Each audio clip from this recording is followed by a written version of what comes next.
ಹಳ್ಳಿ ಹೊರನಾಡಿ ಗ್ರಾಮದಲ್ಲಿ ವಾಸವಾಗಿದ್ದೇನೆ. ನಾನು ಬಿ.ಕಾಮನ್ನು ಮುಗಿಸಿದ್ದೇನೆ. 2013ರಲ್ಲಿ ಬಿ.ಕಾಮ್ ಮುಗಿಸಿದ್ದೇನೆ.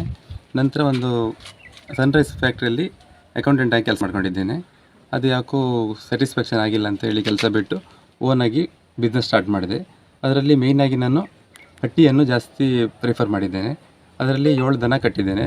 ಪರ್ ಡೇಗೆ ನನಗೆ 40ರಿಂದ 45 ಹಾಲು ಡೈರಿ ಹೋಗಲೇಬೇಕು. ಹೋದರೆ ಮಾತ್ರ ಒಂದು ಒಳ್ಳೆಯ ರೀತಿ ಇನ್ಕಮ್ ಬರುತ್ತೆ.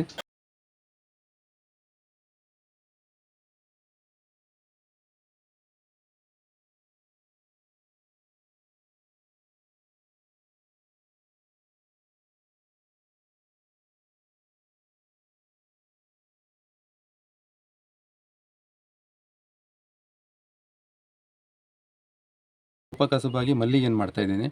ಮಲ್ಲಿಗೆ ಅಂದರೆ ಎಲ್ಲ ಸೀಸನಲ್ಲೂ ಸಿಗೋದಿಲ್ಲ.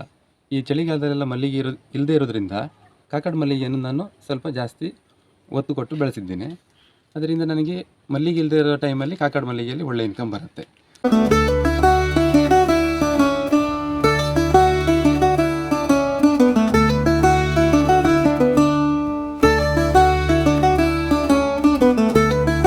ಹತ್ತಿರ ಕೋಳಿಯನ್ನು ಸಾಕಿದ್ದೇನೆ.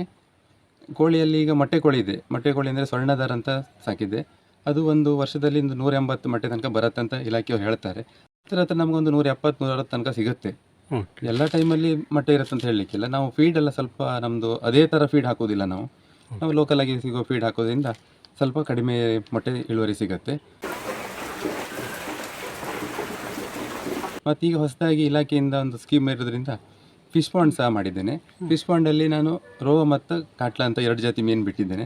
ಅದೀಗ ಬಿಟ್ಟು ಒಂದು 4-4.5 ತಿಂಗಳಾಗಿದೆ. ಅವ್ರ ಲೆಕ್ಕದಲ್ಲಿ 8 ತಿಂಗಳಿಗೆ ಒಂದು ಎತ್ತಬಹುದು ಅಂತ ಹೇಳಿದ್ದಾರೆ. ಅಂದರೆ ಅಲ್ಲೂ ನಮ್ಮದು ಫೀಡಲ್ಲಿ ಸಹ ಮಟ್ಟ ಸ್ವಲ್ಪ ಕಡಿಮೆ ಇರೋದ್ರಿಂದ ನಾನು ಆರ್ಗ್ಯಾನಿಕ್ ಆಗಿ ಅಜೋಲಾ ಮತ್ತು ಈ ನಲ್ಗಡ್ಲೆ ಹಿಂಡಿ, ಸಗಣಿ ಇವೆಲ್ಲ ಮಾತ್ರ ಕೊಡ್ತಾಯಿದ್ದೆ. ಯಾವುದು ಎಕ್ಸ್ಟ್ರಾ ಫೀಡ್ ಕೊಡ್ತಾ ಇಲ್ಲ. ಅದು ಹೇಗೂ ಒಂದು ಜೂನ್-ಜುಲೈಯಲ್ಲಿ ಇಳುವರಿ ತೆಗಿಬೋದು ಅಂತ ಒಂದು ನಿರೀಕ್ಷೆ ಇದೆ. ತರಬೇತಿ ಆತ್ಮದಲ್ಲಿ ಆಗಿದೆ ಸರ್.